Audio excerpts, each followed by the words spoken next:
बुद्ध का समय था जब उनकी शिक्षाएं और प्रवचन पूरे मगध और उसके आसपास के क्षेत्रों में फैल रहे थे।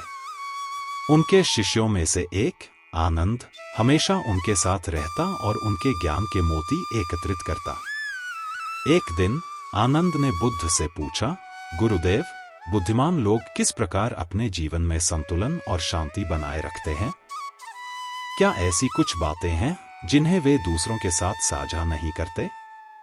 बुद्ध ने मुस्कुराते हुए कहा, हाँ आनंद, बुद्धिमान लोग कुछ महत्वपूर्ण बातों को गोपनीय रखते हैं। मैं तुम्हें 4 ऐसी बातें बताऊंगा जिन्हें बुद्धिमान लोग किसी से नहीं बताते। इन बातों को जानने के बाद तुम समझ पाओगे कि क्यों गोपनीयता भी जीवन का एक महत्वपूर्ण हिस्सा है। एक, अपनी कमजोरियां। बुद्ध ने पहले बताया, बुद्धिमान लोग अपनी कमजोरियों को किसी से नहीं बताते। वे जानते हैं कि अपनी कमजोरियों को उजागर करने से लोग उनका लाभ उठा सकते हैं। आनंद ने पूछा, लेकिन गुरुदेव, क्या अपनी कमजोरियों को साझा करने से हमें मदद नहीं मिल सकती? बुद्ध ने उत्तर दिया, आनंद, मदद मांगने और अपनी कमजोरियों को उजागर करने में अंतर है। मदद मांगने का तरीका यह है कि तुम अपनी समस्याओं को साझा करो, लेकिन अपनी कमजोरियों को उजागर करने से बचो। उदाहरण के लिए, अगर किसी व्यक्ति को गुस्सा जल्दी आता है तो उसे यह बात सभी से नहीं बतानी चाहिए, क्योंकि कुछ लोग इस जानकारी का गलत फायदा उठा सकते हैं। 2, अपने लक्ष्यों और योजनाओं। बुद्ध ने दूसरी बात बताई, बुद्धिमान लोग अपने लक्ष्यों और योजनाओं को गोपनीय रखते हैं। वे जानते हैं कि अपने लक्ष्यों को सार्वजनिक करने से ऊर्जा विभाजित हो सकती है और कई बार नकारात्मक ऊर्जा भी प्रभावित कर सकती है। आनंद ने कहा, यह तो सत्य है गुरुदेव। जब मैंने अपने कुछ लक्ष्यों को दूसरों को बताया तो मुझे उनके नकारात्मक प्रतिक्रियाओं का सामना करना पड़ा। बुद्ध ने सिर हिलाते हुए कहा, सही कहा आनंद। अपने लक्ष्यों को गोपनीय रखने से तुम्हारी ऊर्जा संकेंद्रित रहती है और तुम अपने मार्ग पर दृढ़ता से बढ़ते हो। 3, अपने दान और परोपकार। तीसरी बात बताते हुए बुद्ध ने कहा, बुद्धिमान लोग अपने दान और परोपकार के कार्यों को भी गोपनीय रखते हैं। सच्चे परोपकार का मतलब है बिना किसी प्रशंसा या पहचान की चाह के दूसरों की मदद करना। आनंद ने सोचा, गुरुदेव, मैंने देखा है कि कई लोग अपने दान कार्यों का प्रचार करते हैं। क्या यह सही है?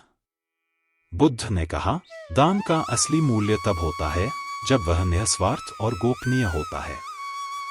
जब तुम बिना किसी स्वार्थ के दान करते हो तो वह कार्य तुम्हारे भीतर एक गहन संतोष और शांति लाता है। 4, अपनी आध्यात्मिक प्रगति। अंत में बुद्ध ने चौथी बात बताई, बुद्धिमान लोग अपनी आध्यात्मिक प्रगति को भी गोपनीय रखते हैं। आध्यात्मिकता व्यक्तिगत अनुभव का विषय है और इसे सार्वजनिक रूप से साझा करने से उसकी पवित्रता खो सकती है। आनंद ने पूछा, गुरुदेव, क्या यह उचित है कि हम अपनी आध्यात्मिक प्रगति को दूसरों से छुपाएं? बुद्ध ने उत्तर दिया, आनंद, आध्यात्मिक प्रगति का अनुभव तुम्हारा अपना है। इसे साझा करने का उद्देश्य नहीं होता, बल्कि यह तुम्हारी आत्मा के भीतर की यात्रा है। जब तुम अपनी आध्यात्मिक प्रगति को गोपनीय रखते हो तो यह तुम्हारे भीतर और गहराई में जड़ पकड़ती है। आनंद ने बुद्ध की इन शिक्षाओं को ध्यानपूर्वक सुना और समझा।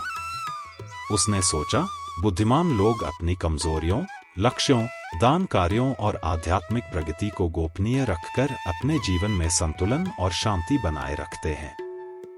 बुद्ध ने अपनी शिक्षाओं को समाप्त करते हुए कहा, आनंद, जब तुम इन 4 बातों को गोपनीय रखोगे तो तुम्हारे जीवन में एक नई ऊर्जा और शक्ति का संचार होगा। यह तुम्हें अधिक आत्मनिर्भर और संतुलित बनाएगा।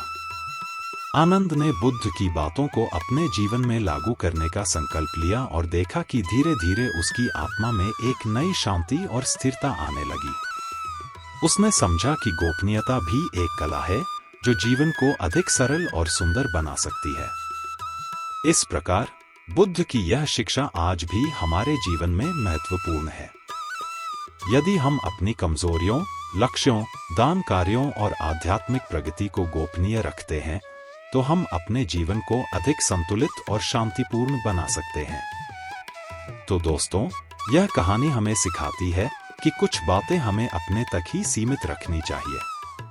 यह न केवल हमारे जीवन को सरल बनाती है, बल्कि हमें एक नई दृष्टि और शांति प्रदान करती है।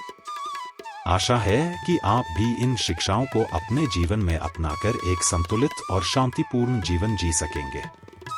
धन्यवाद।